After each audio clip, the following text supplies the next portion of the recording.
The stars shimmered like scattered embers beyond the void, vast and eternal, bearing silent witness to the arrogance of an empire. On the bridge of the dreadnought Vorkon, High Warden Scar of the Zorkai bared his fangs in a grin, his kind's approximation of amusement. A new species had been detected on the galactic rim. Bipedal, carbon-based, primitive in technology yet abundant in aggression. The Council had deemed them suitable for the hunt. Another challenge unworthy of the title, Scar hissed, his voice like rusted blades scraping stone. We will finish them within 3 cycles. His second-in-command, Leves, bowed. We begin orbital insertion within the hour. Initial resistance is predicted to be disorganized. Scar turned to the viewport. The blue-green sphere named Earth by its inhabitants rotated below, unaware of the doom coiling above its atmosphere. He tapped a talon against the display, cycling through intercepted broadcasts, chaotic newsreels, war footage, frenzied debate. So much noise. So little order. He admired their aggression, though. There was potential in that chaos. But he knew it wouldn't matter. Nothing had mattered for centuries. Not since the Zorkai had risen from their volcanic world and claimed their place as the galaxy's apex predators. Their hunts were ritual, sacred. Each species they conquered had fallen the same way, stunned, slaughtered, forgotten. And yet, as the drop ships began their descent, a sliver of unease coiled beneath Scar's armor. It was not fear. It was interest. On Earth, the first signs came as fire in the sky. The Zorkai landed in the American Midwest, the steppes of Mongolia, the forests of Congo, the Australian outback. Remote zones, quiet zones, clean hunts. Skirmish teams disembarked with fluid precision, expecting soft kills and confused prey. But humanity did not die quietly. The first confirmed kill of a Zorkai came from a farmer in Kansas with a bolt-action rifle and the nerve to hold steady. The alien dropped with a hole clean through its eye cluster. In Mongolia, a group of nomads coordinated an ambush using nothing but horses, Molotovs, and the knowledge of the land. In Nigeria, an abandoned city block was rigged to explode, taking 3 gunships with it. This was not disorganized panic. It was instinct honed by centuries of war. By the 3rd day, humanity had a name for their invaders: the Scorchers. By the 4th, counteroffensives were launched not by governments, but by loosely connected bands of ex-soldiers, hackers, and survivalists. Communication lines formed from cell towers, satellites, and sheer desperation. By the 5th, the nations began to unify, not under flags but under necessity. Among them rose a name, Commander Arya Vale. Formerly Special Operations, now the reluctant face of Earth's retaliation. She wore no medals, bore no politics, and answered to no one but the survival of her species. She moved between firebases like a shadow, organizing insurgents, coordinating satellite strikes, directing field hospitals. Her leadership was precise, brutal, and unyielding. She stared at the charred remains of a Zorkai scout in a Sicilian village and said only, "They bleed. That's all I need to know." At an abandoned NATO bunker in Iceland, she convened with other leaders. Streaming through patched-together satellites, they plotted a resistance web that would make any command center envious. "Strike where they don't expect it," she instructed. "Use their tech against them. They think we're prey. Fine. Let them." Scar watched his kill reports diminish from overwhelming to challenging. Then troubling. Then catastrophic. Scout teams didn't return. Assault pods were found stripped, gutted, used to make human weapons. He began to receive fragments of intercepted human transmissions, coded, deliberate, mocking. One simply read, "We are the apex now." This was not the pattern. Prey did not evolve during the hunt. They fled. They pleaded. They died. Humans did none of these. They hunted back. They studied. They learned. It was as if war had been stitched into their DNA. Scar summoned the High Circle aboard the mothership. "This is no longer a ritual hunt. This is war." The others scoffed. "They are ants. Ants with fire, he snapped. Ants that bite deep. Despite his warning, the circle refused reinforcements. The hunt would not be sullied by escalation. To admit challenge was to admit weakness, and the Zor-Kai did not weaken. But Scar had begun to respect the humans, not for their strength, though they possessed it, but for their madness, their refusal to yield. He began to see not prey, but predators starved too long, now tasting blood. On Earth, Commander Vale stood atop the wreckage of a Zor-Kai warbeast, an armored, tank-sized bioform that had torn through half of Toronto before a platoon of engineers rigged it with enough explosives to level a mountain. She addressed her soldiers with fire behind her eyes. They thought we'd cower. They thought we'd scatter. But we're not running. We're remembering. Every war we've fought, every wound we've survived, it brought us here. This is not a last stand. This is an introduction. The soldiers pounded fists to chest.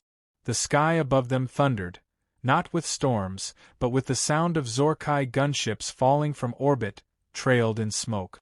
In the void beyond Earth, Scar sat alone in his command chamber, claws laced together. The stars no longer looked like embers. They looked like eyes. He leaned forward, voice a low growl. Perhaps we hunted gods without knowing. And far below, humanity prepared not to defend, but to strike. Smoke rose from the broken husk of what used to be a Zor-Kai warship, its twisted hull half buried in the sands of the Mojave. Scattered around the crash site, human engineers and tacticians worked tirelessly, prying open alien panels, salvaging components, and scanning for anything that could be understood, copied, or weaponized. Commander Arya Vale stood at the ridge, helmet tucked under her arm, watching the team work with surgical determination. "This isn't scavenging," she muttered to her aide, Lieutenant Mikhail Ewan. "This is adaptation.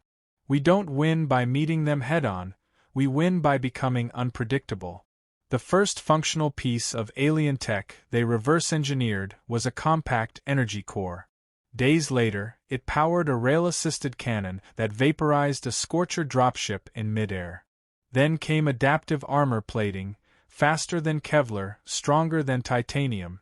The scientists had barely scratched the surface of the Zor-Kai's biology-based systems, but humanity was evolving mid-battle, learning and weaponizing at a pace no one expected, not even themselves. The Terran Alliance was born not from treaties but from necessity. Nations stopped arguing over borders and budgets when cities began to disappear under plasma fire. What rose in place of fractured governments was a network of decentralized cells and rapid response strike teams. Their advantage wasn't brute strength. It was speed, ingenuity, and the human will to endure.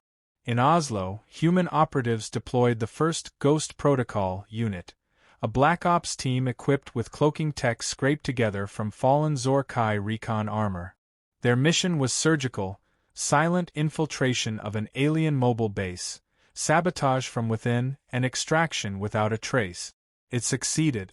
The base imploded in a chain reaction, and the Zor-Kai lost a key command post with no explanation. Scar read the report with narrowed eyes. "They wear our skin," he muttered. "Clever beasts." But he no longer used the word prey. Commander Vale watched the footage of the infiltration on a cracked holoscreen deep within a repurposed subway bunker in Tokyo. Her expression was unreadable, but something in her posture softened. These victories weren't just flukes. They were patterns forming, a tempo humanity was beginning to control. "What do you see?" Ewan asked, stepping beside her. "A rhythm," she said quietly. "And if we keep dancing faster than they can follow, we become the ones setting the beat." Not all victories came clean. In Johannesburg, a human squad lost 90% of its team to an ambush, only to detonate themselves and take 3 Zor-Kai armored walkers with them.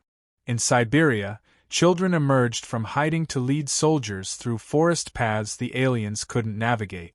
Everywhere, the resistance grew, not because of resources, but because of something deeper, a refusal to be dominated. In orbit, the Zor-Kai fleet fared no better. They had come with centuries of triumph echoing in their blood, yet every day their advantage eroded. Human hackers disrupted fleet communications, flooding command channels with static and looped broadcasts of their own defeat. It was as much insult as it was warfare. Some Zorkai commanders began to question the High Circle. Whispers spread like spores. This species is different. This war is cursed. Scar silenced dissent with claws and fire, but even he couldn't ignore the tremble in his officer's posture, the second glances, the hesitation before orders were issued. There was something dangerous about humans. They didn't just fight. They infected belief. Vale received word of a new weapon prototype tested in the Nevada wastes, an electromagnetic pulse cannon designed to shut down Zorkai biotech without damaging human electronics. It was crude. It was unstable. But it worked. When tested on a grounded assault craft, it crippled the ship's systems entirely. One strike, no survivors. The scientists called it Project Silencer. Vale simply nodded. Build more, she said. Every tool they use to dominate others, we turn into the blade they fall on. Meanwhile, the psychological war intensified. Captured footage of Zorkai losses was leaked back through hijacked alien communication arrays. Human voices broadcast in dozens of alien languages, all saying the same message. You are not safe. We see you. We are coming. Fear was foreign to the Zorkai. But they began to feel something close to it. One young warrior, barely seasoned, asked Scar during a closed debrief, "Are they still the prey, High Warden?" Scar didn't answer. Instead, he stared out the observation deck toward Earth, where clouds swirled like bruises over a wounded world that refused to die. His silence echoed louder than any roar. On the ground, Vale's team intercepted a high-priority signal, Zorkai movements indicating a potential consolidation near the ruins of Sao Paulo. Instead of retreating, they were gathering strength. Desperation, Vale said, reading the report. They're realizing this won't end the way they planned. Ewan looked up. What do you want to do? We strike first. Before they think they still have control. We take the initiative and remind them what fear feels like. The orders went out. Across continents and oceans, strike teams mobilized. Railguns were loaded. Ghost units deployed. Civilian militias braced for new incursions. The sky trembled with the roar of hybrid jet fighters cobbled together from human craft and alien engines. The night before deployment, Vale stood alone in the hangar, watching the glow of reactors hum through reinforced hulls. She remembered the first day they arrived. The panic, the burning skies, the feeling of helplessness. Now there was only purpose. They should have studied their history, she whispered to herself. Predators always fall hardest when they mistake intelligence for weakness. The alarm sounded. The fleet was in motion. And Earth, scarred, united, defiant, rose to meet its enemy head-on. Lightning crackled through the ash-choked skies over the ruins of Sao Paulo. Fires raged unchecked between collapsed high-rises and the shattered remains of what had once been a Zorkai forward base.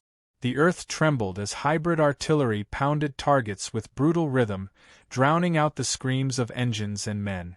Among the chaos, Commander Arya Vale moved with calculated intent, her armor scorched and her voice crackling through the comms. Team Alpha, sweep left. Bravo, hold the line. Anyone not bleeding, you're fighting.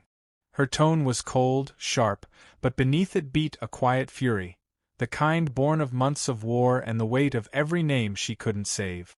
Near her, Lieutenant Ewan crouched behind the fragmented husk of a transport carrier, scanning the tactical map projected into the air.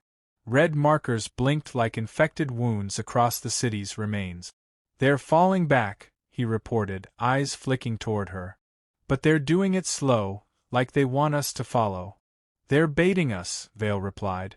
Good. Let them. Above, clouds tore open as drop pods screamed earthward, deploying the second wave of Earth's counteroffensive. Ghost units flickered into existence, already deep within enemy positions, disrupting communication nodes and seeding chaos. Farther out, scavenged war walkers. human-made but powered by Zorkai cores, stomped across the battlefield, piloted by veterans with nothing left to lose and no reason to hesitate. But in the midst of every maneuver, every victory carved from blood and steel, Vale knew they were approaching a threshold. This wasn't just another battle.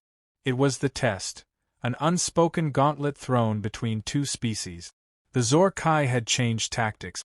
From the heart of their fractured command structure, Scar had emerged with renewed ferocity.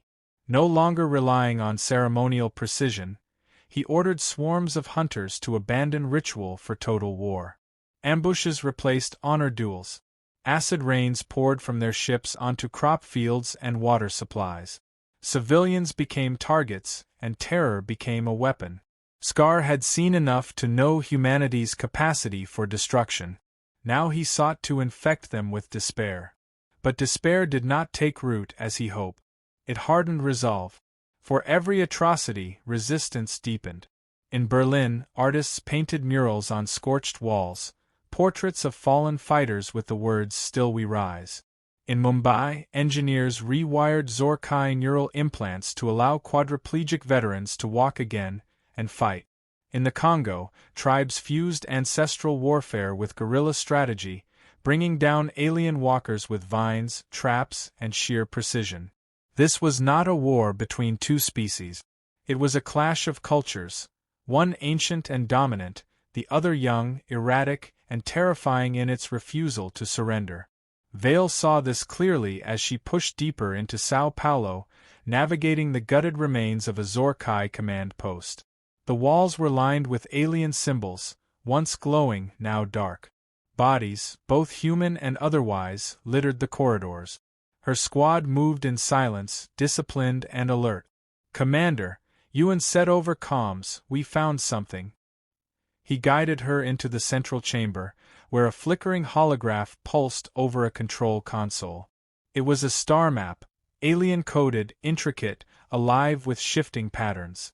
But beneath the alien script, someone had begun annotating it in human characters. Vale frowned. "This isn't ours." "No," Ewan said, voice lowering. "But someone else has been here before us." The implication settled between them like dust. Embedded agents, rogue cells, or something worse. But the true shock came when the map adjusted. A red vector emerged from the center, Earth. Dozens of secondary lines extended from it, each terminating at what appeared to be other star systems. "These aren't attack routes," Vale said slowly. "They're evacuation paths." Scar was planning a retreat. Or something else. She downloaded the data, transmitting it to command, but unease clung to her thoughts. Why would a species that had never fled prepare for it now? What did they know that humanity didn't? Back in orbit, Scar stood before the last loyal remnants of his war council. He looked older now, less predator, more monument. Victory, once inevitable, had slipped through his claws. But in his gaze remained a dark clarity. "They will come for us now," he said. "They believe they can end us here." "They are correct," one of his officers said bitterly. "We have lost our rhythm. They have taken it." Scar gave a slow, grave nod. "Then we change the song." He activated a holograph of Earth, zooming in on critical infrastructure, nuclear sites, power grids, subterranean bunkers. They were preparing for long war. He would give them one. "We release the scourge," he ordered. A silence fell, heavy, uncertain. "It will consume everything," the officer warned. "I am counting on it." Below, Vale's team received the same intelligence nearly simultaneously. The scourge, a failsafe buried deep within Zorkai lore. A biological weapon, not aimed to conquer, but to erase. Not just cities. Entire biomes. A self-replicating spore that would render Earth inhospitable to both invader and native. "We've run out of time," Ewan said quietly. Vale stood unmoving, gaze fixed on the burning skyline.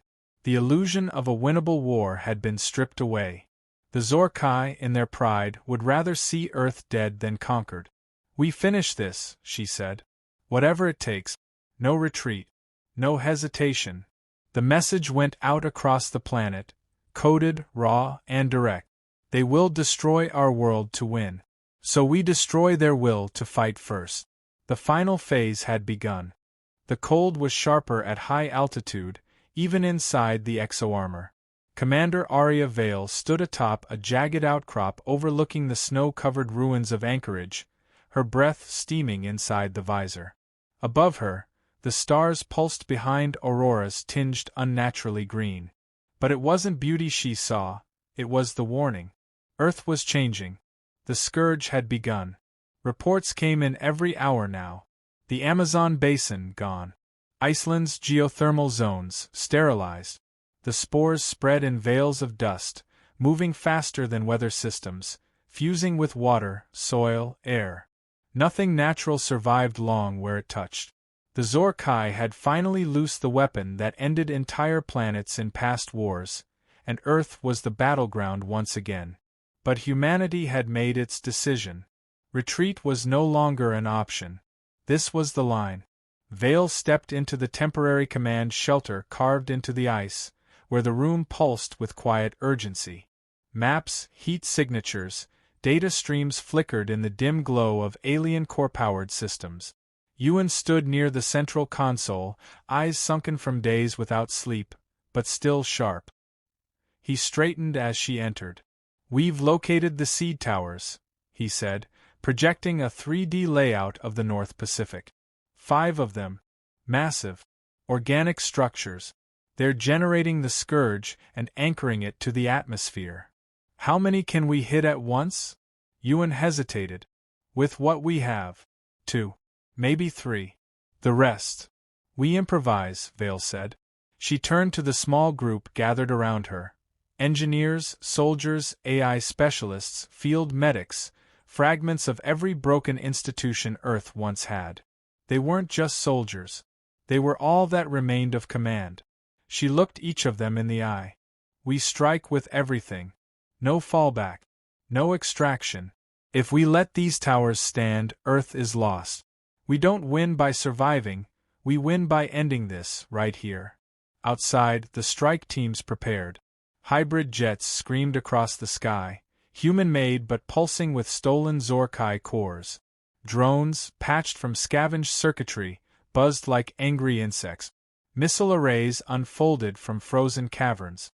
And beneath the ice, a final weapon stirred, Project Helix, an untested bioprogram designed not to destroy the scourge, but reprogram it. It was human defiance encoded in protein and code. As Vale's dropship rose into the upper atmosphere, she watched the world below, fractured, burning, but still alive. They had lost cities, oceans, memories, but not hope, and not her. Scar watched her approach from the bridge of his last functioning cruiser, anchored in low orbit above the Pacific. The scars of battle streaked his armor, one arm hung limp at his side.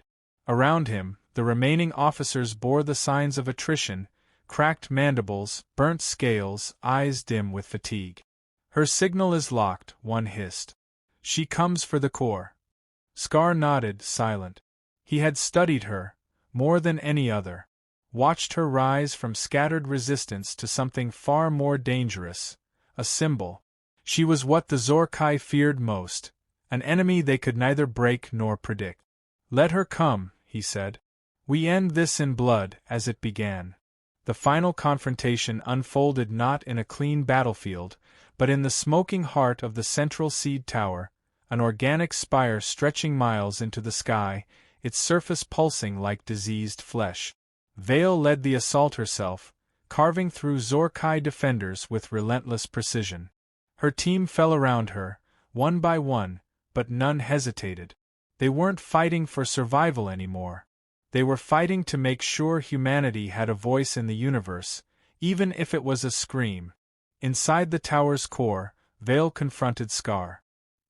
He stood waiting, blade unsheathed, breath fogging the air. "You could have left," he growled. "You could have survived, hidden, rebuilt. You should have killed us all when you had the chance," she replied. Their duel was brutal, primal. There were no flourishes, no wasted movement, only two wills clashing with everything at stake. Scar struck with centuries of honed brutality. Vale answered with improvisation, rage, and memory. A blade shattered. Blood spilled, alien and human. At the end, both knelt broken. Vale lifted the detonator, trembling, its light flickering red. I reprogrammed your virus, she whispered. It'll stop the scourge.